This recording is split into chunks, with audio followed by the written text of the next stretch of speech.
श्री गणेशाय नमः। वेद पुरुषाय नमः। तो छात्रों, कल के क्लास में हम लोग निघंटु समाख्याधिकरणम पर चर्चा किए थे और निघंटु शब्द निगमना से कैसे निघंटु बना और निघंटु से कैसे निघंटु बना। तो आज पदचतुष्टय के बारे में हम लोग समझेंगे।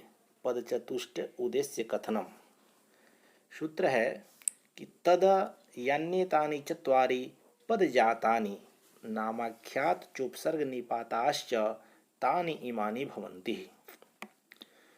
ततः यान्येतानि लोके वेदे च प्रसिद्धानि चत्वारि चतुःसंख्यकानि पदजातानि पदगणाः नाम आख्यात उपसर्गा निपताश्च तानि इमानि निघंटु संज्ञानि भवन्ति।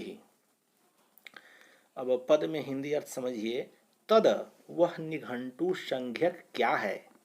यानी ये तानी जो ये चत्वारी पदजातानी लोक और वेद में 4 पदजातियां शब्दों के भेद हैं। कौन कौन से। नामख्यात च उपसर्ग निपताश्च। नाम अख्यात उपसर्ग और निपात तानि इमानी वे ही ये भवंति ही निघंटु संज्ञक है।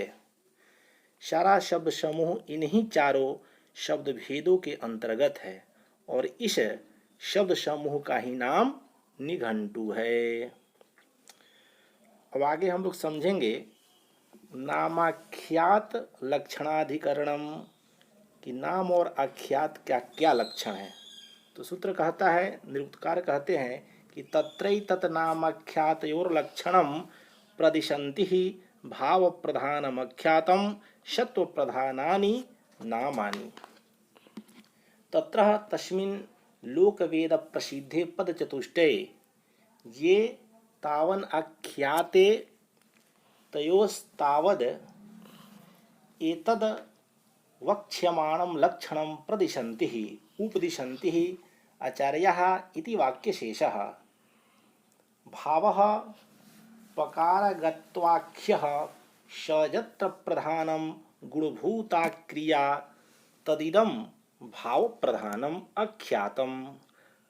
अख्यात जात्वनाम्ना पश्चान्लक्षणम् उच्यते है लिंग संख्ययोर्यत्र सद्भावा इति सत्वम् तद्येषु प्रधानम गुणभूता क्रिया नामान्येव तानि।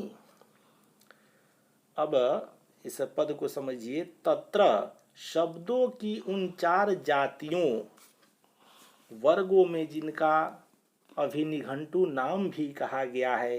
नाम अख्यातयोः नाम और आख्यात। एतद लक्षणम प्रदिशन्ति ही यह लक्षण कहते हैं। भाव प्रधानम भाव क्रिया है मुख जिसमें वह आख्यात है। सत्व प्रधानानि नामानि सत्व अर्थात द्रव्य। द्रव्य है प्रधान जिनमें वे नाम कहलाते हैं। इसका तात्पर्य यह है कि जहाँ क्रिया प्रधान हो और कर्कादि गौण हो वह आख्यात है एवं जहाँ सत्व अर्थात लिंग संख्या वचनादि जिसका अनुगमन करे ऐसा सत्व अर्थात द्रव्य प्रधान हो और क्रिया गौण हो वह नाम कहलाता है। आख्यात जैसे पचति भुंक्ते आदि और नाम जैसे पुरुषः रमः धनम आदि।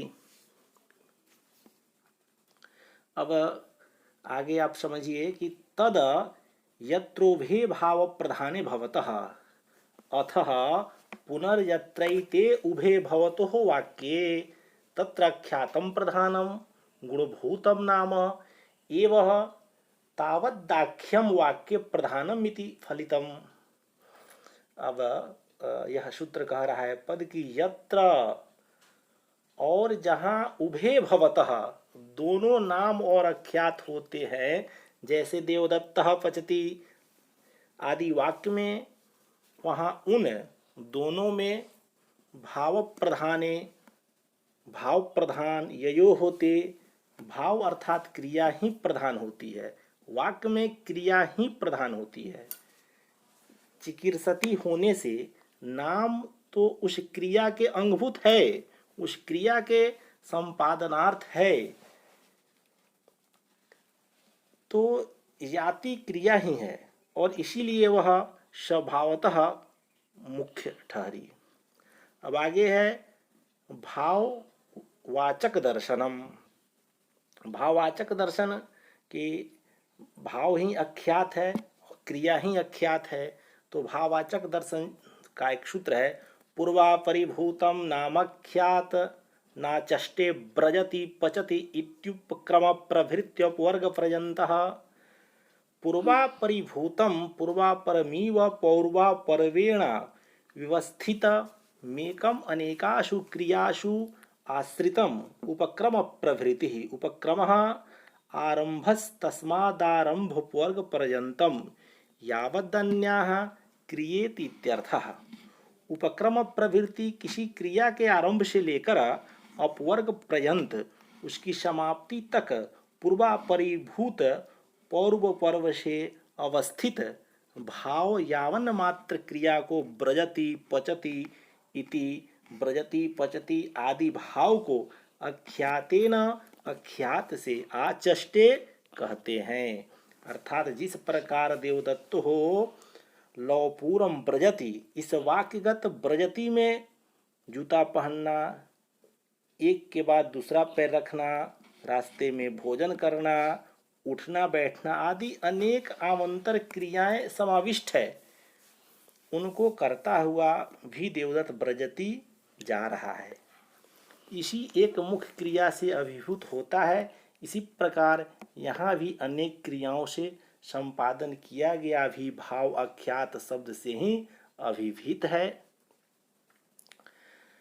आगे सूत्र है, सूत्र में देखेंगे मूर्तम सत्वभूतम सत्वनामाभिः व्रज्याः पंक्ति रीति। मूर्त सत्वभूतम सत्वरूपिणम लिंग संख्या युक्तैः सत्वनामाभिराचाष्टे कथम व्रज्याः पंक्ति रीति। व्रज्याः व्रजनम पंक्ति पचनम। तो बताया जा रहा है कि कभी कभी वही भाव मूर्त रूपांतर को प्राप्त हुआ, सत्वभूत सत्व की शकल में आया हुआ सत्व नाम भी सत्व द्रव्य नामों से अर्थात लिंग संख्या वचनादि युक्त शब्दों से व्यवहृत होता है। जैसे है व्रज्याः पंक्ति ही आदि। तात्पर्य यह है कि यद्यपि व्रज्या जानः पंक्ति पाक या पकाना ये दोनों क्रिया ही है, भाव ही है, अतएव इनका अख्यात शब्द से ही व्यवहार उचित है। तथापि कृदभि हितो भावो द्रव्यम प्रकाशते। कृदंत प्रत्यय से अभिहित भाव द्रव्य की तरह लगने लगता है, वह भी द्रव्य की शक्ल में आकर द्रव्य ही हो जाता है। अतएव व्रज्या आदि अख्यात नाम छोड़कर नाम की पंक्ति में जा विराजते हैं, अर्थात अख्यात के लक्षण का यह एक अपवाद है। तो ये नाम और अख्यात के बारे में हम लोग जानकारी कर रहे हैं। अब सत्व उपदेश निरूपणम, सत्व प्रधानानि नामानि, सत्व प्रधान जो नाम है उसका निरूपण करते हैं कि सत्व उपदेश निरूपण क्या है। तो सूत्र है, देखेंगे सूत्र में अद इति सत्वानाम उपदेशः, सत्वानाम प्राणिनाम उपदेशः सामान्योपदेश इत्यर्थः। सत्वानाम सब द्रव्यों का उपदेश कथन अद इति अधः, इस सामान्य शब्द से हो जाता है। किसी भी वस्तु के लिए लिंगादि का विचार न करके हमारा सामान्य प्रश्न होता है कि मदः यह क्या है।